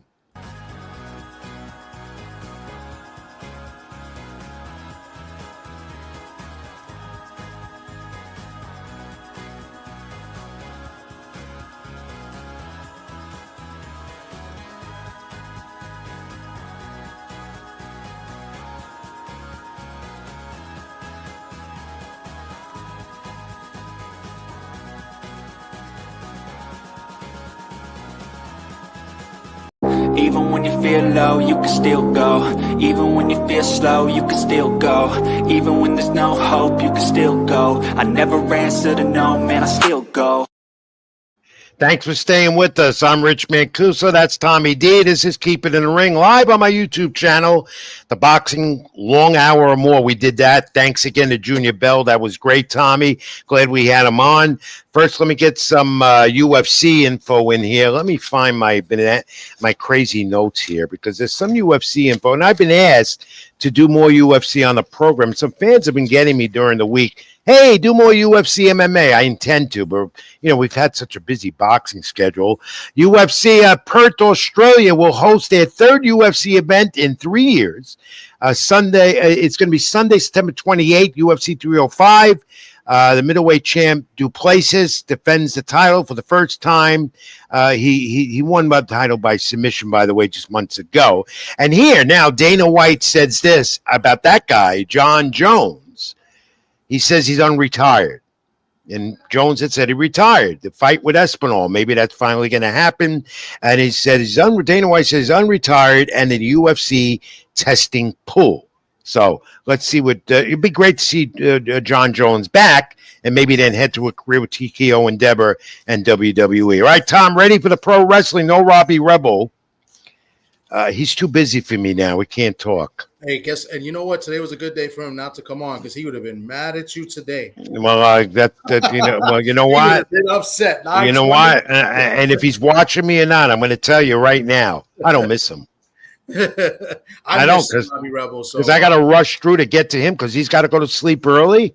And I know he's got a match coming up this weekend in Queens, and he wanted me to show up. I might surprise him. We'll see. You know what we should do? I think we should do like a little recording of him during the week, and then we could just play that recording. Yeah, I'm thinking of that too. Yeah, we could do that. But I've got other pro wrestlers on the circuit that want to do what he does, and it doesn't have to be. And I could name it something else. I mean, I want him here every week, but he seems to be too busy for me. I mean, I want to know what fans think of him because they like him when he's on the show as well. They love him. I'm telling you, they love the Robert. I know, and I love him too. Don't get me wrong; it just can't make the time for me no more. All right, Tom, let's get to the pro wrestling. I know you're not much of AEW, but we'll do WWE first, okay? And the first thing we're going to look at is this big weekend. Here's another thing. WWE and AEW competing with each other. You had NXT, you had Women's Evolution concluding it Sunday night, and of course, you had Saturday Night Main Event. We're going to try and recap this as brief and quick and give an analysis. And so, conflicts in wrestling just as much in boxing. What the ratings end up to be, I don't know. Saturday Night Main Event did not do more than 1.5 million people, so it wasn't widely viewed. Stephanie Vaccaro, she's got a shot now at the women's title. That came out of Evolution, a great female card. Naomi cashed in a briefcase. Naomi is now the WWE Women's Champion. We expected her to cash in, but not that quick. Io Sky and Ripley, she did it then. And then we shipped to let's go to Saturday Night Main Event because a lot transpired Saturday night on NBC and Peacock to get to SummerSlam, which is just a few weeks away. 2 nights, MetLife Stadium, East Rutherford, New Jersey. And this was coming. This was coming. But this wasn't coming, and to be determined when he'll be back, and it don't look good for Seth Rollins. And we have an image of Seth there, very disappointed, very aggravated. He even cursed when the injury happened on the springboard and bumped up a knee that was already bad. And he's walking around with a brace now and a cast, waiting for an MRI till the swollen knee or whatever goes down. I'm asking a few pro wrestlers during the week, was this a work or was this real? They looked at it with me together and said, no, this is not a work. This is real. Seth Rollins is legitimately injured. A key player there with the new faction in WWE. And for SummerSlam, where do they go from here? Well, Roman Reigns reappeared. He's going to form his new faction, the OTC1. And already Paul Heyman is running scared. Now, Tom, what are your thoughts on all this? You follow WWE. Roman Reigns' new faction against Seth Rollins now out of the picture. And they were looking at doing Rollins and Roman Reigns. Well, that's not going to happen. What do you think about all this, Tom? I think it just, things happen. It's unfortunate. I think I even think the ending of the Goldberg-Gunther match was messed up because of it. It seemed like, in my opinion, I could be wrong, it seemed like that Rollins was going to cash in. And maybe Goldberg was to win, and Rollins would have came in and cashed in later that night, and then Roman Reigns was supposed to be scheduled to come in. I think that was part of the plan, and then everything changed. Everything changed, so Roman Reigns had to come in, I believe, on Monday Night Raw rather than Saturday's Night Main Event. So I don't know. I don't even know who the faction is going to be with, because it was a little interesting. He's there with his brother, with his cousin Uso, and then CM Punk. The report today, the rumor is Roman Reigns and Rikishi will be the new Paul Heyman for Roman Reigns, and there'll be more of this bloodline and a family involved in this. That's a report. Rikishi talks a lot on social media about how bad the WWE is moving his sons and stuff. So I find that very interesting that they're going to let him be involved. It's rumor, and wrestling is rumor, but there's talk about that, and that Rollins not going to happen, but Reigns will have his faction against the Seth Rollins faction is obviously going to get someone else in to be determined. It had been talk maybe Ricky Saints, who was Ricky Starks, who's in NXT, as being one of them. I don't know. I don't know where they're going. It's just we do know this. It's chaotic there with the Rollins injury that was unexpected. And that's unfortunate because this could be career ending as well. He's got to wait for the MRI to see where it goes. So we wish him well. He's so talented, not only in the ring, but on the mic. He's such a great promoter of himself and for WWE. So we wish him well. When you go back now to Saturday Main Event, Tom, and did you see Goldberg and Gunther? Did you see that? I did see it. I thought it was an okay match. I mean, listen, we said this last week, and I think I said it the week before. I'm not no fan of Goldberg. I never thought he was any good. I thought he was good in the beginning in WCW, those first few years after 178-0. But after a while, I kind of got tired of it. So I was never really a big fan of it. Yeah, and you know what? He Goldberg did not like the way his retirement match ended. In particular, his farewell was cut off, and they came back from break. That's another thing with WWE Saturday Main Event. Great in the years ago, they didn't have as many commercials. More commercials than match time, and it's insane. Yeah. I know they got to sell it, but that was ridiculous. Yeah, I agree. Real quick, the Boxing Source, it says, do y'all listen to Bubba Ray Dudley react to how WWE is being booked? Not as much as I should, to be honest. I do listen to Bubba Ray, and not as much. And he's usually very outspoken. And I go back years with him when he was. And now, he's got a great podcast, Tom, and fans should listen to it. God, he knows more than me, and he's got more insights than me in the pro wrestling game right now. But go back to Goldberg. He wasn't happy about the ending. I can't blame him. He wants another match now because he wants to say goodbye the right way. I mean, John Cena's getting it, but that was John Cena. This is Goldberg. I don't know with this guy because, listen, he had a nice run. They brought him back with the Legends contract a few years ago. He had the feud with Brock. I thought that was well more than what he should have gotten. He was able to win the title and then drop it to Brock. That's it. You're done. Now you ended your career good that way. Like, you're not a good worker in the ring. You've hurt many wrestlers in the ring. Yeah. The way he works. Bret Hart, one of them. So I've heard over the years a lot of bad stories about him. Yet he put the wrath and blame on Vince McMahon, and indeed it wasn't McMahon. The talent did not like working with him.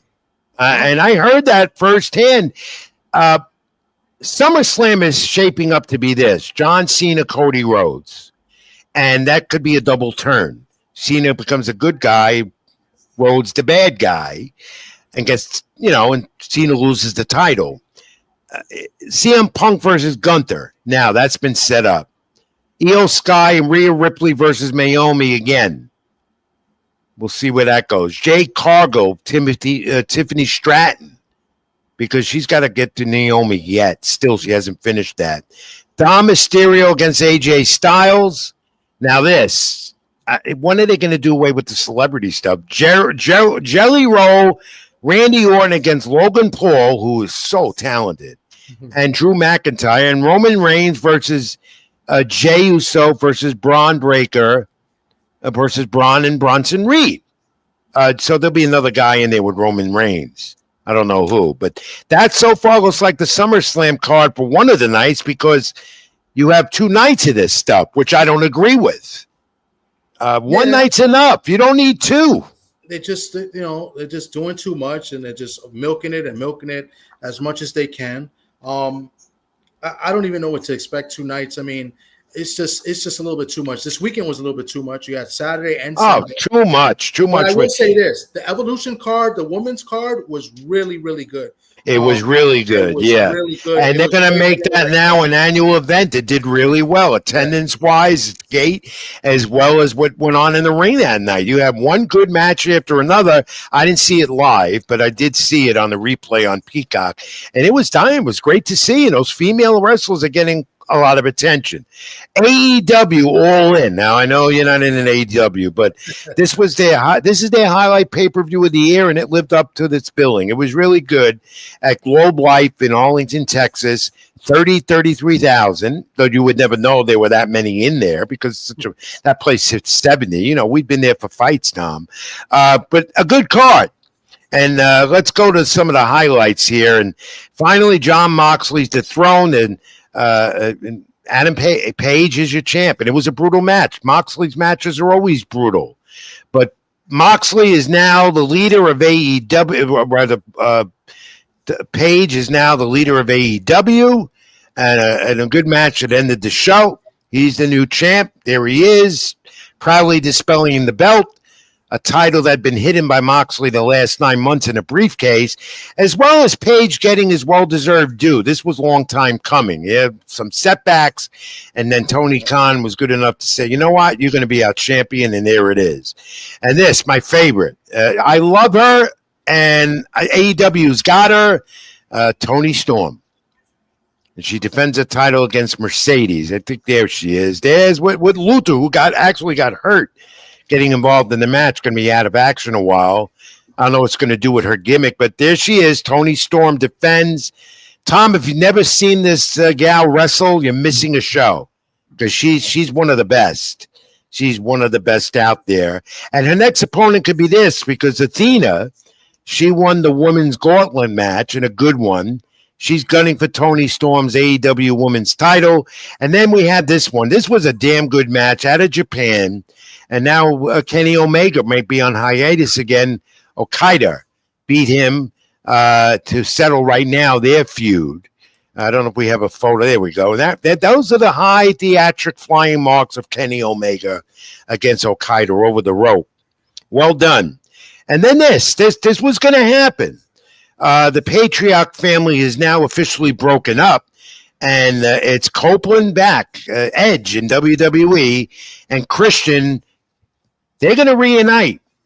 He got in the ring, and he stopped the onslaught from continuing. He saved Christian a bit. Of course, now he wants to know why Christian said on Dynamite this week, I'm not here to make peace with you. I just want whatever chaos was ensuing to end. But it's happening because Cope and Christian will reunite. Edge, he won't be known as you know, back from their WWE days. So that was good to see. And then this was great. 56 years of age, Rhodes family. Dustin Rhodes got his due. One of the original stars of AEW, crowned a new TBS champion in a great match. So congratulations to Dustin Rhodes, highly deserved, and now the new TBS champion. Tom, overall, compared to WWE pay-per-views on Peacock, not the same, but I've always bashed AEW because to me their storylines and angles are all over the place, and they do have the talent to make it better and creativity there. But this was a good pay-per-view. And they said they weren't going to overlap with WWE, especially with NXT that same day and with Saturday Main Event. They ran over as always. They ran over. They had less matches and still ran over. So again, here in wrestling, just like in boxing, you want to see both at the same time. And I multitasked on Saturday. And I've had enough of it between the wrestling and the boxing and the wrestling and the boxing back and forth. Some of my friends think I'm crazy, but this is what I do. Well, think about what I had to do this past week, and I fights, and then I got home, and then Sunday I'm trying to catch up on all the wrestling that happened, and I didn't watch AEW. I did hear it was a very good card, but it was, yeah. Watch AEW. I'm not a fan. Maybe I should go back, maybe take a look, but it's too much, and it's just too saturated. Yep, but this is what they want. And a lot of fans say they have no problem with it. You know, maybe I'm getting too old. Maybe I'm getting too old. Well, you know what? We're keeping it in the ring, Tom. And hey, we've gone way over this week, and it's because we got so much to do. We had so much to do and more to come. Yeah. Right? Nostalgia up next. And a couple of other things. That's Tommy D. I'm Rich Mancuso. This is Keeping the Ring live on my YouTube channel. Like, comment, and subscribe. Also, Tommy D, TD Sports Talk, String Punk Entertainment. My social media, X at Twitter, Ring786. Also on Facebook and on Instagram. And also, like, comment, and subscribe. So, Tom, let's take this quick, brief final time out. Come back, wrap it up with nostalgia and some more. Stay with us. This is Keeping in the Ring. Petwell Clinic was built with busy pet parents like you in mind, providing walk-in preventative vet care, treatment for minor ailments, and chronic condition management. You remain with your pet throughout their visit, and all charges are clearly explained, so there are no surprises at checkout. Just walk in to our Paramus, Greenbrook, or Union locations, or visit us at petwellclinic.com for more information. Even when you feel low, you can still go. Even when you feel slow, you can still go. Even when there's no hope, you can still go. I never answer to no, man, I still go. You know, Tommy D, before I bring you in, I'm going to do nostalgia first, but I'm going to speak and tell you and everyone, we're going over an hour and a half tonight. We haven't done this in a year. We're doing this show, Keeping in the Ring, on my YouTube channel, Rich Mancuso, and some other places. And you know what? I didn't think I could handle it. Let's do 2 hours every week, especially when I got all this information. As long as Scott Cherson agrees with it with String Punk Entertainment, and Tommy D, my co-host and friend, agrees with it, we'll do it. In between my baseball schedule that Tommy D takes over when I'm at the ballpark. Anyway, enough. And nostalgia time. We do it every week. We love to do this. Let's go back. July 18th, 1951. Jersey Joe Walcott, the Hall of Famer, knocked out. There he is, Edgar Charles, round 7. He won the heavyweight championship before 28,272 fans at Old Forbes Field in Pittsburgh, Pennsylvania, the old home of the Pittsburgh Pirates of Major League Baseball. Walcott was a heavy underdog. He earned the title in his 5th attempt at 37 years of age. He wins the World Heavyweight Championship until George Foreman he was the oldest until George Foreman beat Michael Moore at 45 years of age in 1994. Walcott, the Hall of Famer, dropped Charles, who made his 9th title defense with a left hook, ending the 3rd of their 4 fights. So they had more than a trilogy. Walcott and Charles had 4 great fights back then in the 1950s. Black and white, that's how you saw it. Look at the old boxing styles. Look at the old outfits they had and the referee. That was boxing. That was the old days. Not what you see now for sure. And maybe one camera or two the most that ended up televising boxing because there was no streaming networks. Network television came on a little bit later, televising these epic fights of the 50s and the 60s and so forth. And now what do we have? Streaming networks. All right, go to July 21st, 1982. The great Hall of Famer Salvador Sanchez, in his 9th title defense, stopped Azuma Nelson in the 15th round when boxing had 15-round championship fights. He retains the WBC featherweight title at Madison Square Garden, the Mecca. That's why it was called the Mecca in New York City. Nelson took the fight on short notice after Mario Miranda pulled out for an injury. So there you go, back in time. 2 great fights in boxing history, part of our nostalgia this week. All right, Tommy D, come back in. We're going to do some more and then wrap it up. I want everyone to see this because we're still on nostalgia a bit. Because here's a look at Don King and Muhammad Ali, Ali's last loss of his great Hall of Fame career. Don King was his promoter. There's Petrocelli, one of the Petrocelli brothers to your right, as one of the managers at the time for Ali. Oh, no, that's Angelo Dundee, excuse me, the great legendary trainer who Ali admired so much. Hall of Famers, all of them. And look at the young Don King, Tom, consoling the great Muhammad Ali in the last loss of his illustrious Hall of Fame career. Wow. What do you think of that? This is awesome. I mean, this is definitely nostalgia right here. Yeah, and of course, Ali is still to many the top fighter of all time. You get a debate about it. And Don King, the legendary trainer, controversial as we know, the legendary promoter, controversial with the big hairdo.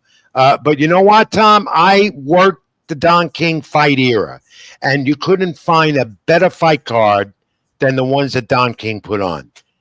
Controversial, but championship fights and great battles and 15-round fights that went to 12, packed venues and great fights, every one of them. No, he used to put on great shows. Up the cards, used to, up and down, were pretty solid, pretty good. You know, Don King, a lot of people have bad things to say about Don King, but I know a couple people that say some very good things about Don King. So including one of them me. I work with, including you, and who I work with, and another guy that I work with every Sunday, Pedro Fernandez, worked with Don King as well many times, and he doesn't really say anything bad about Don King either. He always right is what he told me. So yeah. And him and Bob Arum, of course, the other Hall of Fame promoter for Top Rank, they were adversaries. Now they're good friends, but they went at it many times. And both Don King and Bob Arum, and they'll add that in their era, great fights. That's why they're in the Hall of Fame. Two great legendary promoters. But Don King is 93 years old, I believe, and he's still promoting. He still has some fighters in his stable. Not many, and not many promotions, but he's still at it. He's not going to give it up until he's gone, and he's not going nowhere. He's around. Yep. Yeah, he still has some fighters. Yeah. Bob Arum, I'm sure he'll be there next Friday in the fight. Yeah, that's Friday night with Xander Zayas, right? Not Saturday. It's Saturday night, run on ESPN as well. All right, go to Pro Wrestling Nostalgia. And of course, he's my hero, Bruno Sammartino. His last match right here, 39 years ago at Madison Square Garden, where you only saw pro wrestling and Bruno Sammartino at that time. Were you around then, Tom, or were you a little kid? Oh, for the end of his career, yeah. And I remember the match he fought. I think that's Adrian Adonis. Sold out Madison Square Garden 200 times, Bruno Sammartino. I was one of them as a kid, being there as much as I could. Yeah, he teamed with Tito Santana. They defeated Randy Savage and Adrian Adonis in a steel cage. And that was the last match for Bruno Sammartino at Madison Square Garden 39 years ago. Unbelievable. It's great to see those photos that come up that I'm able to get them wherever I get them from. But I was there. I was there because I never missed Bruno Sammartino matches at the Garden. He was an icon, especially here in New York. I mean, he was loved. Yeah. Oh, and that's how I got started in the pro wrestling business, because of him and the great late Captain Lou Albano. Captain Lou. They both got me. They pushed me in it, and two fellow paisans as well. All right, let's turn this. Let's go more current. I thought I had to show this real quick because I'm at the ballpark and I'm there a lot, and I had to show this because there's my buddy to the left, young 23-year-old Emmanuel Barbari, who's one of the radio voices of the New York Yankees and doing a great job. This is in the Yankee radio booth. They were filling in for Dave Sims and Susan Waldman. They invited me in. So the guy to the left is the great Ricky Ricardo, not Ricky Ricardo and Lucille Ball. He's a Cuban. That's his stage name. Started in the music industry, Ricky. And Ricky is also the Spanish voice of the New York Yankees and the Philadelphia Eagles on WIP radio in Philly.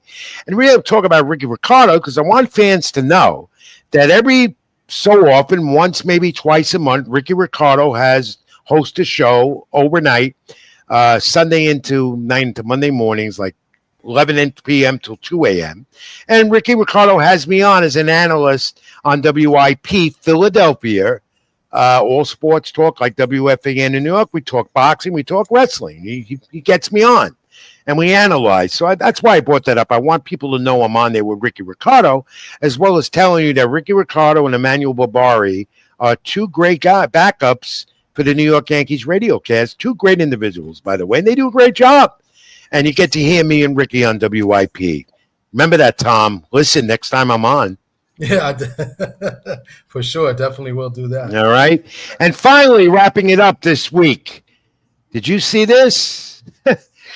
Jeff Passan, of course, ESPN, who's a big wrestling buff, and ESPN does cover pro WWE. Dusty Rhodes at the Home Run Derby presenting the belts. Cody Rhodes. Cody Rhodes, yeah. It's past my bedtime. Yeah, it's pretty cool because he's an Atlanta native. Right. He's Atlanta. He was there, and he gives it to Cal Riley, who won the home run derby and the home run king among catchers right now. 36 out of the All-Star break. Baseball resuming tomorrow. How about that? Cody's all over the place, isn't he? And his brother Dustin wins a title. Congratulations. Yeah, that's pretty cool, man. I like Cody. Let's see what happens at SummerSlam, with this heel turn, supposedly. We'll see. But I know one thing, Tom. You're not a heel. Sometimes I act like one, but I'm not. Well, that's debatable, Rich. That's debatable. And why? Have you heard? I deleted that picture with you and Chavez Jr. Yeah, I know. They're still looking for him. No one knows where he is. Oh, by the way, Eddie Reynoso has said that he's going to be more careful about making sure his fighters are tested properly. Yeah, now after seven fights. Yeah. Right? Well, because there's a lot of talk of him now getting investigated, and he don't want that, So, and the boxing source again. Thank you again, Jay Bell, for contributing this week on the program.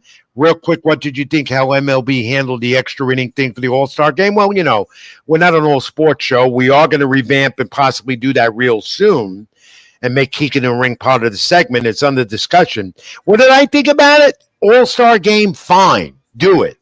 You cannot do this during the regular season. That's not baseball. No. The ghost runner in baseball, to me, I don't like that either. But I've accepted it, and basically it works to shorten the length of games going in extra innings. I'm a traditionalist. Everyone knows. I want to see extra inning baseball played the right way. A home run derby to determine? No.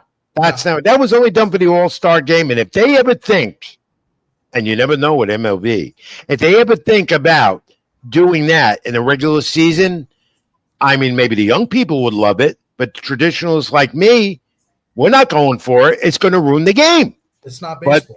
But no, it's not. It's not. Fun, That's an exhibition. And I thought, Tom, and I'm watching that Tuesday night, and I thought it was a lot of fun.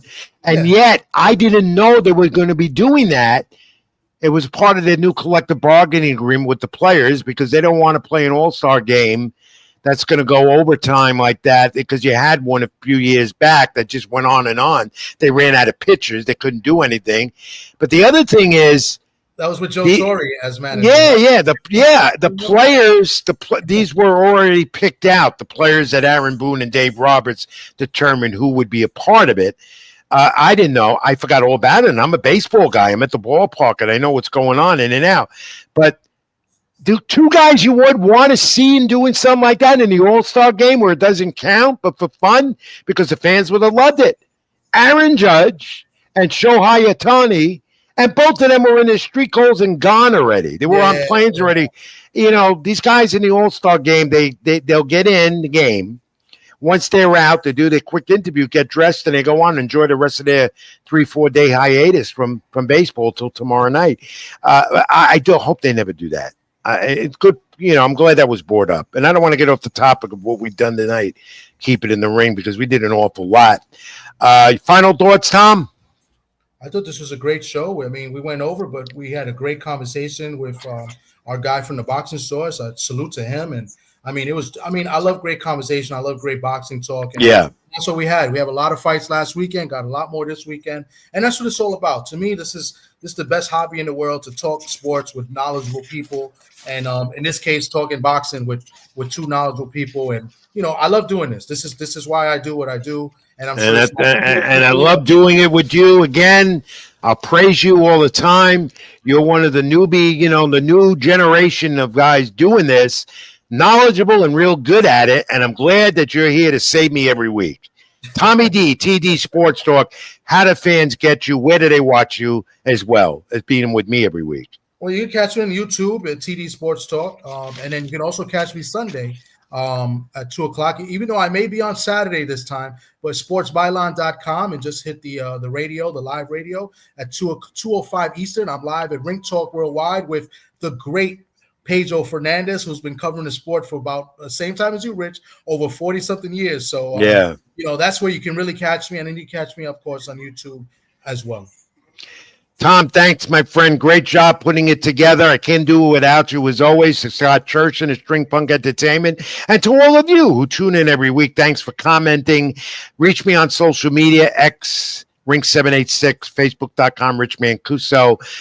You could also make sure that you leave comment, because I'll get back to you during the week, as many of you do. Like, comment, and subscribe to my channel here on YouTube, Rich Mancuso. String Punk. Yeah. I'll let you do that again. I almost forgot, and I really got to do this. Every Sunday, 7 o'clock, I think this is one of the best shows I've done so far. Tales from the B-side. Not Tales from the Dark Side.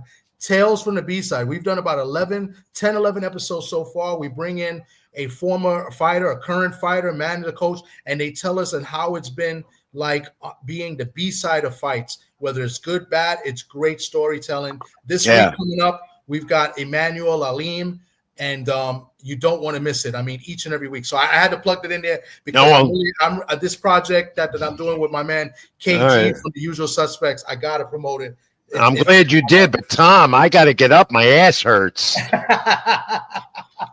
Go ahead, Rich. I'm sorry. I'm old. I can't sit for 2 hours straight. You know that.